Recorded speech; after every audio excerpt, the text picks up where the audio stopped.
Mutta ei meistä täydellisiä ihmisiä tullut vieläkään, vaikka kuin on hoitoja käyty.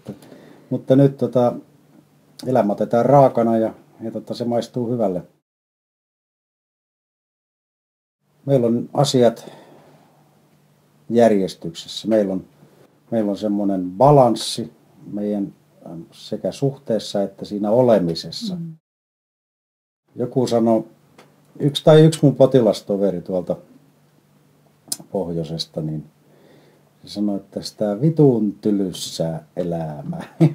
Se kyllä pitää paikkansa, että sitä kannattaa tavoitella, että kyllä tähän mennessä on niitä kurveja ja töyssyjä ollut sen verran jo, että jo ihan sekin, että kun aamulla aukaisee silmänsä, niin tietää missä herää. Ne on semmoisia pieniä kiitollisuuden aiheita, eikä tarvitse pelätä enää ihmisiä. Saa mennä tasapäisenä käymään sivassa ja ei koe itseäsi huonommaksi, ei tarvitse luimistella siellä kaljahyllyn edessä. Ja uskaltaa avata laskun ja uskaltaa vastata puhelimeen ja ei tarvitse pelätä, että kun Katrin puhelin soi, niin kuka sille nyt soittaa ja kertoo jotain mun töppäyksistäni tai jotain.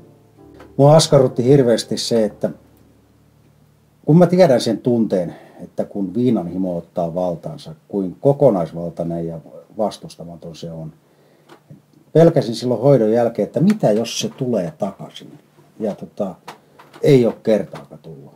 Että onko sulla tullut viina mieleen? Mä on tullut muutaman kerran hoitojakson jälkeen, mutta se on siinä, jos mä kompastun jossain portaassa tai maton reunaan, niin mulle tulee valtavan ahdistunut olo, kun se palauttaa sen mieleen, että kun mä täälläkin silloin yksinäni tötöilin,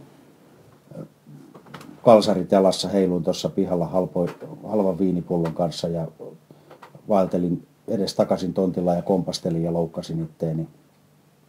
Enkä tiennyt mikä vuorokauden aika on, niin se palauttaa ne niin elävästi mieleen se semmoinen joku pieni horjahdus tai joku, että sitä niin kuin kavahtaa sitä tunnetta oikein, että ei koskaan enää. Ja silti vaan päivä kerrallaan, että enempää ei ole luvattu. Niin, elämä on sillä vanhaan verrattuna, niin tämähän on turvallista, rauhallista, tasapainosta, rehellistä. Ja niin kauan kuin me muistetaan, että me hoidetaan itse itseämme, niin me pystytään olemaan yhdessä. Me ollaan niin monta kertaa oltu eron partaalla ja eropaperit on ollut vetämässä ties kuinka monta kertaa. 3 ainakin. Niin. Ollaan vastuussa omasta itsestämme ensisijaisesti. Sinä vastuussa omasta raittiudesta, sen minä muistan hoitaa itseäni.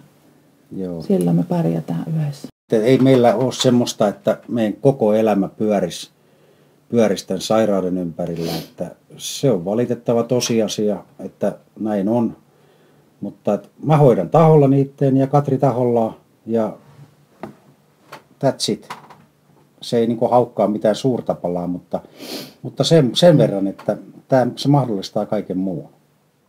Ei voi niinku väheksyä sen raittiuden merkitystä, koska mun kohdallani se olisi todennäköisesti niin, että en istuisi tässä puhumassa, jos sen olisi, tai no en tietenkään istuisi, mutta en istuisi yleensäkään missään kahvipöydässä, jos en olisi raitistunut. Että kyllä mä olisin kuollut jo.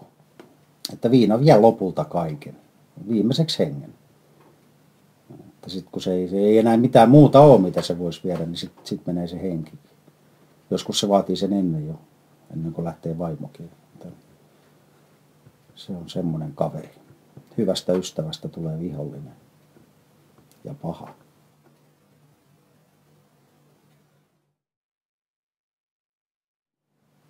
Siitä voi vapautua. Se on hienoa.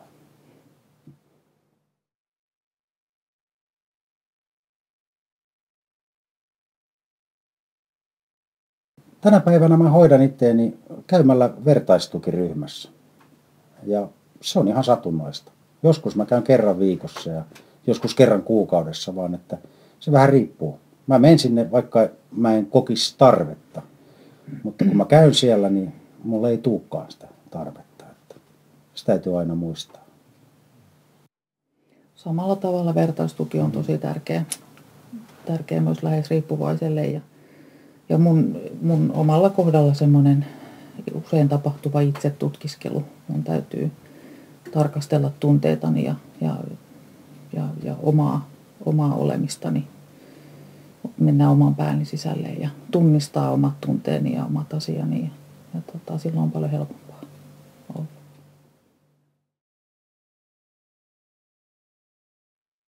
Kännykkä on täynnä puhelinnumeroita, joihin voi soittaa aina, kun tuntuu siltä, että nyt alkaa tökkiin tämä homma. Että se on hyvin tärkeää se, ettei jätä soittamatta.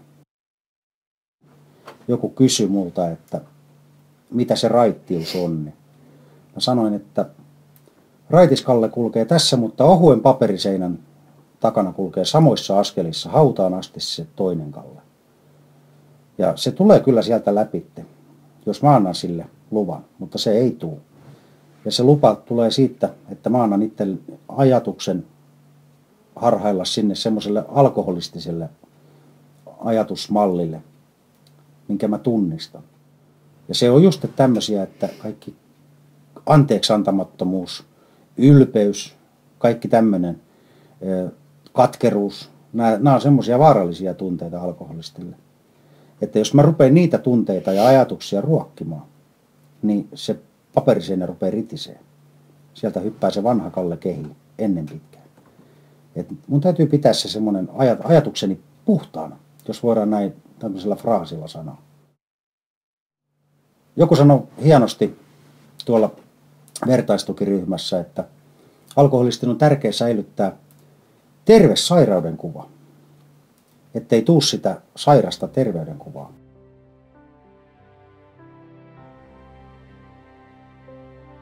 Muistaa sen, että kerta kaikkiaan mä olen alkoholisti hautaan asti, mutta saan elää raittiina. Se on minusta kiinni. Se on mun mielestä hieno ajatuksena ja sen maiskuttelemisen arvoinen, että se on totta.